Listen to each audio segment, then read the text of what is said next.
Most people assume they spend money logically, but the truth is, emotions drive almost every purchase we make. The problem is that our spending habits are rarely about the product itself, they're about how that product makes us feel. When we buy something, whether it's a new phone, pair of sneakers, or an expensive coffee, it's often a reaction to an emotional need. We crave excitement, validation, comfort, or relief, and money becomes the quickest way to fill that emotional gap. The momentary thrill of buying something triggers dopamine, the brain's reward chemical, giving us a temporary sense of satisfaction and control. The problem is that it fades quickly, leaving us wanting more and setting up a dangerous cycle of emotional spending. Emotional triggers can show up in subtle ways. Maybe you've had a stressful week, and instead of taking a break or reflecting on what's causing the stress, you open a shopping app and buy something you've been eyeing. That purchase feels like a small victory, a way to say, "I deserve this." Or perhaps you scroll through social media and see people flaunting new gadgets, luxury trips, or trendy clothes, and you subconsciously feel the urge to keep up. You convince yourself that spending will close the gap between where you are and where you think you should be.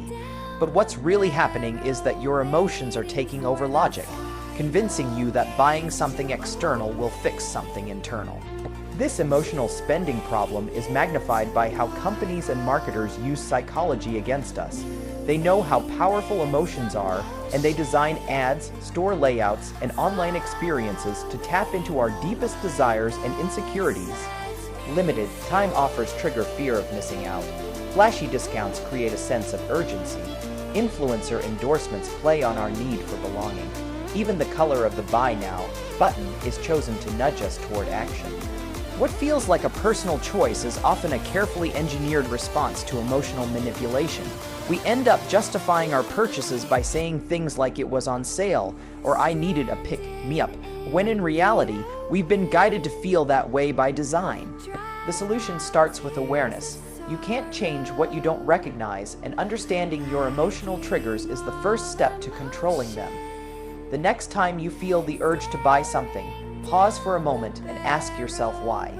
Are you bored, stressed, lonely, or trying to impress someone? Most emotional spending loses its power when you name the feeling driving it. This short pause breaks the automatic cycle of emotion impulse purchase. It gives your rational mind time to step in before your emotions make the decision for you. Another powerful solution is reframing how you reward yourself. Instead of associating comfort or happiness with spending, connect those feelings to non-financial rewards. Go for a walk, listen to your favorite music, spend time with someone who uplifts you, or invest in habits that actually make you feel better long-term. This trains your brain to seek emotional satisfaction in healthier ways instead of chasing the quick dopamine hit that spending provides. Let's look at a simple example. Imagine someone named Alex. After a rough day at work, Alex feels drained and frustrated. On the way home, he passes by a store with a huge sign, "One day only 50% off." Without thinking, he walks in and buys a new pair of shoes, even though he already owns several similar ones. The moment he swipes his card, there's a rush of excitement, that instant gratification that makes him feel momentarily in control. But a few hours later, the excitement fades, replaced by mild regret and the same frustration he had earlier. What Alex experienced wasn't a need for shoes, it was an emotional reaction to stress. If he had paused and recognized that feeling, he might have chosen a different response, like going for a run or calling a friend. By identifying the emotional patterns behind his spending, Alex could start to separate real needs from emotional impulses. Over time, this awareness builds discipline and reduces unnecessary expenses. The more he understands that spending is often a reflection of emotion rather than necessity, the more power he has to choose differently. When spending becomes intentional instead of impulsive, money transforms from a source of emotional escape into a tool for personal freedom. The problem with modern spending is that it's built around the pursuit of instant gratification. Our brains are wired to seek quick rewards, and in today's world, everything is designed to deliver them faster than ever. One click, one swipe, one tap, and the thing we want shows up at our door. The rush of anticipation and the satisfaction of immediate reward make it incredibly hard to resist. The issue is that this constant chase for quick pleasure comes at the expense of long-term satisfaction and financial stability. We spend now to feel good now, even when we know it might hurt us later. The brain values the now far more than the later, a bias known as temporal discounting, which is why saving money feels less exciting than spending it. This problem becomes even worse in a society that rewards consumption. Social media amplifies the pressure by constantly showing highlight reels of people living their best lives, making us feel like we're behind if we're not also spending to enjoy the moment. The short-term pleasure of buying something gives a temporary sense of control and success, masking deeper feelings of dissatisfaction or fear of missing out. But once the novelty wears off, that pleasure fades, and we're left wanting another quick fix. This cycle traps people in a loop where they keep spending to feel happy, yet end up feeling emptier each time the effect wears off. The real problem isn't that people don't want to save, it's that saving doesn't produce an immediate emotional reward. Spending gives a dopamine spike, while saving feels like a loss of opportunity. Psychologically, it feels like giving something up today for a vague promise of a better tomorrow. That's why even when people understand the importance of financial goals, they struggle to follow through. The brain's reward system isn't motivated by logic. It's driven by feeling. Without emotional reinforcement, saving feels like deprivation instead of empowerment. The solution lies in flipping how we experience reward. If we can train our minds to connect long-term satisfaction with small, consistent wins, we start to shift the balance between instant gratification and delayed fulfillment. One simple technique is called visualized reward. Instead of focusing on what you're giving up by not spending, focus on what you're gaining: security, freedom, peace of mind, or future opportunities.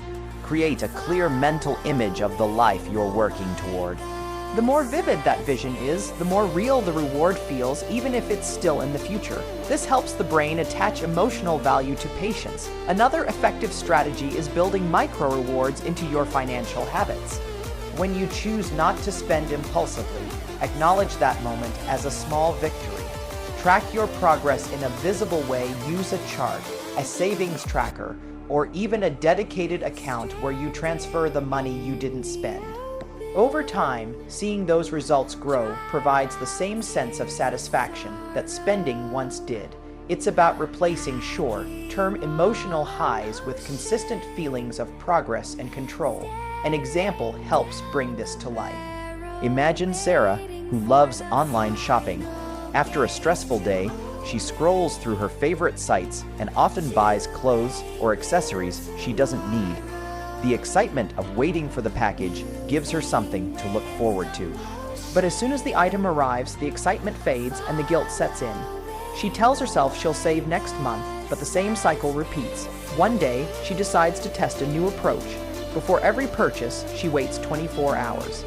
If she still wants it after that, she allows herself to buy it, but she adds one new habit every time she resists an impulse purchase. She transfers that same amount into a future me savings account. At first, it feels slow and unrewarding, but within a few weeks, she notices something changing. Watching that balance grow begins to trigger a new kind of satisfaction, one that lasts longer than the thrill of unboxing something new. She starts associating saving with pride and security rather than restriction. The 24-hour pause helps her separate emotional desires from real needs, and over time, her spending habits shift from impulsive to intentional. Sarah hasn't stopped rewarding herself, she's just changed what reward means. Instead of instant pleasure that fades, she experiences ongoing satisfaction that builds. This is how delayed gratification transforms from a painful discipline into a powerful emotional advantage. One of the biggest psychological forces behind overspending is social comparison. The problem isn't just about wanting nice things, it's about wanting what others have or what we think we need to have in order to be seen as successful. Humans are wired to compare. It's part of how we measure progress and belonging, but in today's connected world, that comparison never ends, we constantly see curated images of people's lives on social media, the luxury vacations, designer outfits, new cars, and aesthetic homes. Even if we know it's filtered or exaggerated, our brains still register it as reality. The result is subtle but powerful. We start to feel like we're falling behind, like our lives don't measure up unless we spend to keep pace. This pressure to project an image of success leads to what psychologists call status spending. It's when people buy things not just for their utility, but for the identity those things represent.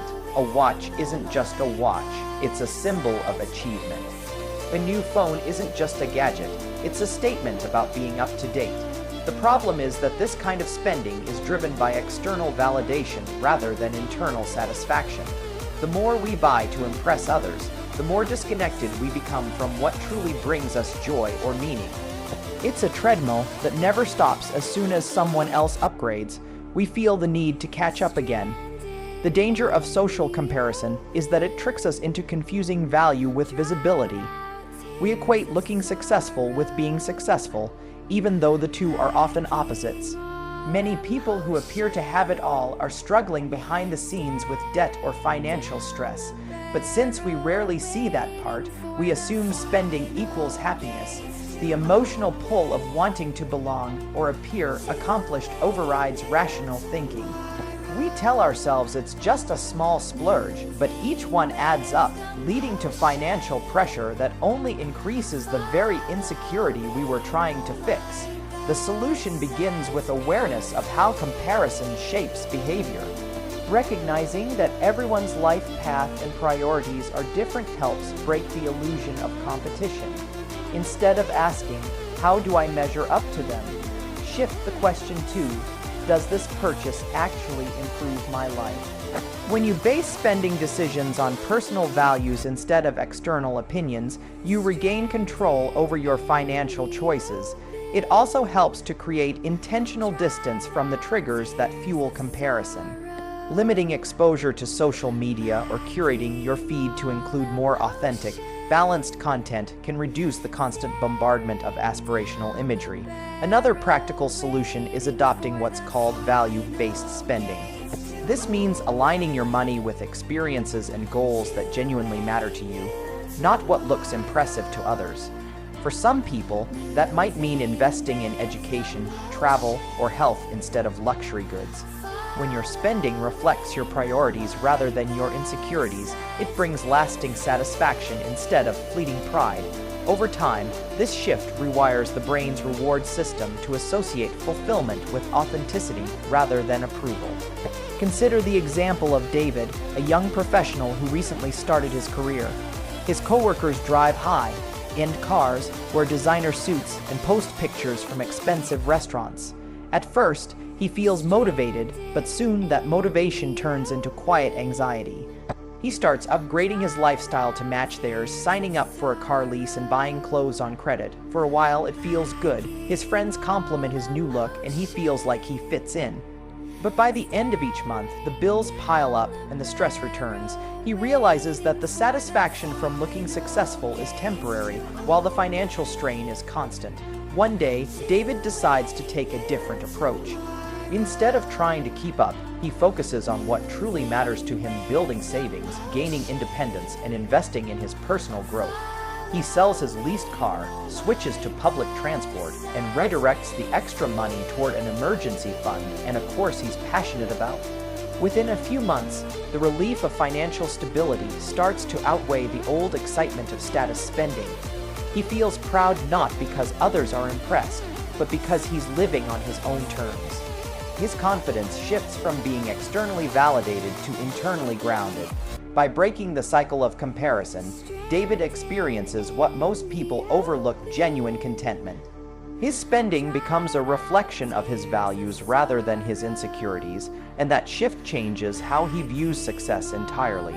The urge to impress fades as he realizes that true financial freedom isn't about having more, it's about needing less.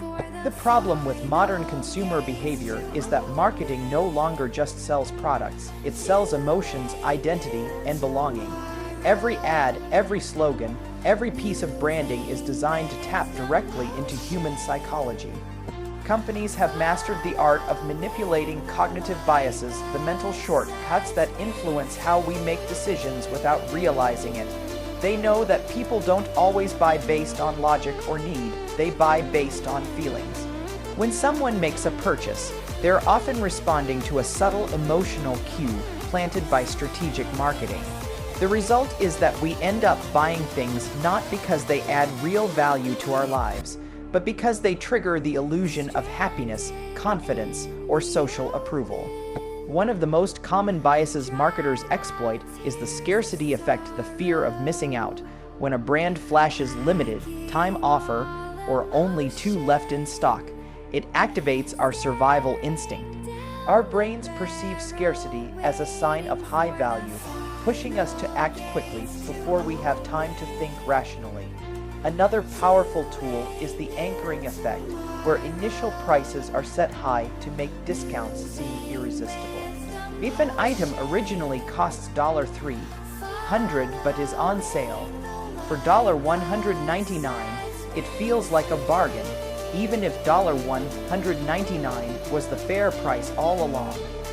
Then there's social proof, the idea that if others are buying or endorsing something, it must be worth having.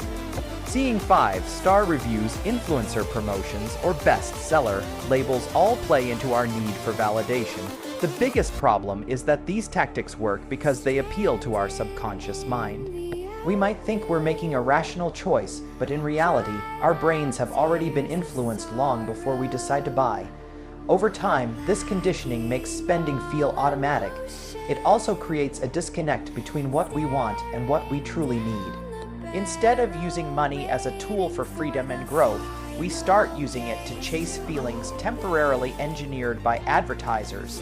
This psychological manipulation is so subtle that most people don't even notice it happening. The solution starts with developing what psychologists call meta-awareness, the ability to observe your thoughts and impulses before acting on them. When you become conscious of how marketing influences your behavior, you can begin to interrupt the automatic cycle of buying. The next time an ad triggers that "I need this now" feeling, take a step back and ask, who benefits from this purchase, me or the marketer? By identifying the emotional hook, you weaken its power. Recognizing when urgency or scarcity is being artificially created helps you make more deliberate decisions rather than reactive ones. Another effective strategy is intentional exposure control. That means reducing unnecessary contact with marketing stimuli, unsubscribe from promotional emails, use ad blockers, or mute social media accounts that constantly promote products. The less you expose your brain to manipulative triggers, the less likely you are to fall for them. Creating a simple spending checklist also helps. Before every purchase, ask yourself 3 questions. Do I really need this? Will it still matter to me in a week? What emotion am I trying to satisfy by buying this? This small habit slows down impulsive decisions and builds financial mindfulness. To see how this plays out in real life, imagine Emma, a young professional who loves shopping online.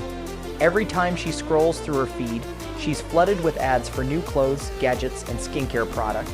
The marketing is perfectly tailored: bright colors, limited time discounts, influencer endorsements, all designed to make her feel like she'll miss out if she doesn't act fast.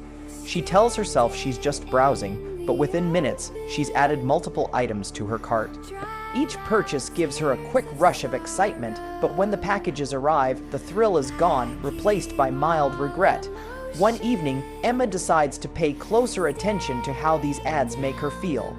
She starts noticing patterns: the sense of urgency, the emotional language, the subtle cues of exclusivity.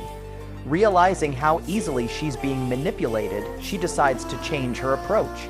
She unsubscribes from promotional emails, limits her screen time, and begins a rule for herself. If she wants something, she waits 48 hours before buying it.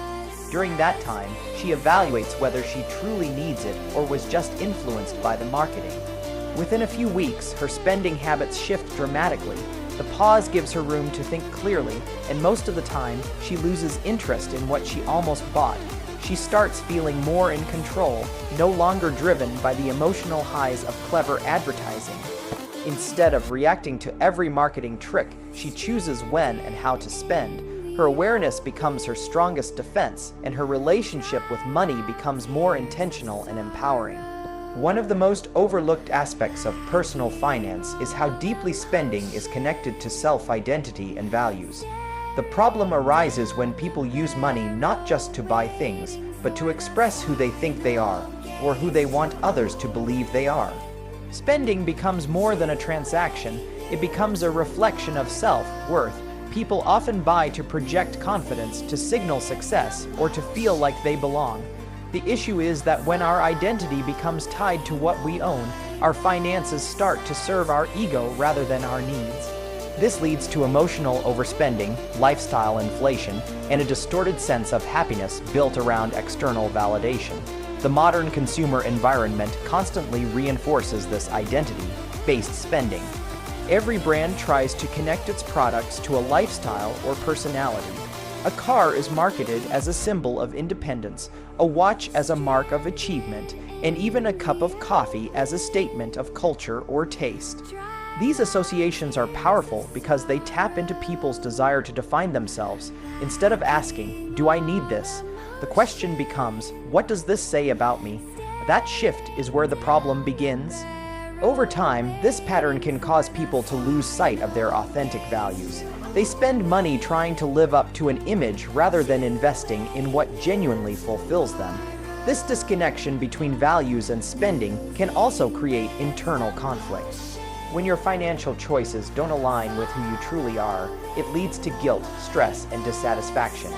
For example, someone who values simplicity but constantly buys luxury items to impress others might feel temporary excitement followed by quiet regret. Deep down, they know the purchase doesn't reflect their real priorities, but the pressure to maintain an image keeps the cycle going. The more we rely on material things to validate our identity, the more fragile that sense of identity becomes. If a job loss, unexpected expense, or life change threatens our ability to spend at that level, it can feel like we're losing a part of ourselves. The solution lies in redefining how we connect money to identity. Instead of using spending as a way to express who we are, it's more powerful to let our financial choices reflect what we truly value. This means shifting from ego-driven to purpose-driven spending. It starts with self-awareness, understanding what matters most to you beyond appearance or approval. Ask yourself what kind of life you want to build, what brings you genuine joy, and what principles you want your financial decisions to represent. Once you have that clarity, spending becomes less about performing for others and more about supporting your authentic goals. Another practical step is conducting what psychologists call a values audit. Look at your bank statements from the last month and compare where your money went to what you claim to care about. If you say you value growth but spend nothing on learning, or you value health but invest little in well-being, there's a disconnect. The goal isn't to feel guilty but to realign your actions with your values. When you spend in ways that genuinely reflect who you are, it feels more fulfilling because it supports your true identity instead of a projected one. To illustrate, consider Mia, a young entrepreneur who built her business from scratch. As her income grew, so did her desire to showcase her success. She began buying designer clothes, dining at high-end restaurants, and posting everything online. At first, it felt empowering, like she was finally proving herself. But over time, the excitement faded and the expenses became overwhelming. She realized she wasn't buying for herself anymore. She was buying for the image she thought people expected from her. The more she spent, the less satisfied she felt. One weekend, Mia decided to step back and reassess. She wrote down what truly mattered to her: creativity, freedom, and personal growth. She noticed that most of her recent purchases didn't reflect any of those values. She started cutting out the things that only served her ego and redirected that money toward experiences and investments that aligned with her identity. Instead of luxury fashion, she began spending on workshops, travel, and her own business projects. Within a few months, her sense of fulfillment grew stronger, not because she had more things, but because her spending finally matched her inner values. Through this shift, Mia discovered that money is not just a reflection of what we can afford. it's a reflection of who we choose to be. When financial decisions come from authenticity rather than insecurity, they create peace instead of pressure. Her relationship with money became less about proving worth and more about building a life that felt true to her. The biggest challenge with managing money isn't the math, it's the mindset. The problem many people face is that they operate on autopilot when it comes to spending. They don't fully realize how much of their financial behavior is driven by habit, emotion, and impulse. Without awareness, it's easy to fall into cycles of mindless spending, rationalizing each purchase as small or insignificant. But those small, unconscious decisions add up and eventually control a person's financial life. The deeper issue is not the lack of money, but the lack of awareness about how and why money is being used. People often believe they have a budgeting problem when, in reality, they have an attention problem. This lack of awareness keeps people from understanding the true purpose behind their financial choices. Every swipe of a card or click of a button carries intention, but when we act automatically, we lose the power of choice. Many people spend reactively, responding to emotions, boredom, stress, or social influence, rather than spending proactively with purpose. The result is a feeling of being out of control, even when the income is steady. The numbers might change, but the sense of chaos stays the same because the behavior driving those numbers hasn't been examined. Without awareness, financial decisions become reactive patterns rather than conscious actions. The solution begins with building mindfulness around money. Awareness doesn't mean restriction, it means attention. It's about understanding what triggers your spending and how it makes you feel before, during, and after a purchase. One effective method is the pause technique. Before spending, stop and ask yourself why you're doing it. Are you buying from need, from stress, or from habit? This short moment of reflection interrupts the automatic loop and brings clarity to your decisions. Tracking expenses is another simple yet powerful way to increase awareness. When you see where every dollar goes, it forces you to confront your habits directly. Most people are shocked to discover how much of their money disappears into things that don't actually matter to them. Another helpful approach is to create intentional money rituals. For example, setting aside a few minutes each week to review your spending can turn financial reflection into a consistent habit. During that time, you can ask yourself whether your money aligned with your priorities. Did your purchases support your goals, or did they drift toward impulse? This practice transforms money management from something reactive into something reflective. Over time, these small moments of awareness add up, giving you greater control and confidence over your financial choices. Let's consider an example. Ethan, a 28-year-old marketing manager, always wondered why he never seemed to save despite earning a decent salary. Every month, his paycheck would disappear faster than he expected. He convinced himself that living in a big city was expensive, but deep down, he knew he wasn't paying close attention. One weekend, after checking his bank app and feeling frustrated, he decided to track his expenses for a month. Every coffee, subscription, and impulse buy. Within 2 weeks, he started noticing patterns. He wasn't spending big on luxury items, but he was constantly making small, emotional purchases. Food delivery when he felt stressed, streaming subscriptions he barely used and late, night online shopping when he felt bored. As Ethan documented his spending, he started to feel more conscious of each decision. When he felt the urge to order takeout after a long day, he paused and asked himself whether he was hungry or just tired. Sometimes he still chose convenience, but other times he cooked at home or went for a walk instead. Slowly, the awareness began to shift his habits. He created a new rule for himself. Whenever he wanted to buy something non-essential, he'd wait 24 hours before deciding. That simple pause changed everything. The majority of the time, the desire faded, and he realized he didn't really need it. After a few months, Ethan's savings account started to grow without him making any drastic sacrifices. The difference wasn't a strict budget, it was the awareness he had developed. He began to feel empowered rather than restricted because every spending decision was conscious and aligned with his goals. By paying attention to his thoughts and emotions before acting, he broke free from the cycle of impulsive behavior. He no longer saw money as something that controlled him. Instead, he saw it as a tool that responded to his choices. This shift in awareness gave him a new sense of freedom that numbers alone could never provide. So, to quickly wrap this up, we've learned that our spending habits aren't just about numbers, they're about psychology. Emotional triggers push us to buy for comfort, not need. Instant gratification keeps us chasing short-term pleasure over long-term gain. Social comparison fuels spending to impress others, while marketing cleverly manipulates our biases. We also saw how spending often reflects our identity and values, and how building awareness gives us the power to take control. Once you understand these patterns, money stops controlling you, you control it. If you found this breakdown helpful, make sure to ***, subscribe ***, like ***, and drop a comment ***, sharing which spending habit you're working on breaking.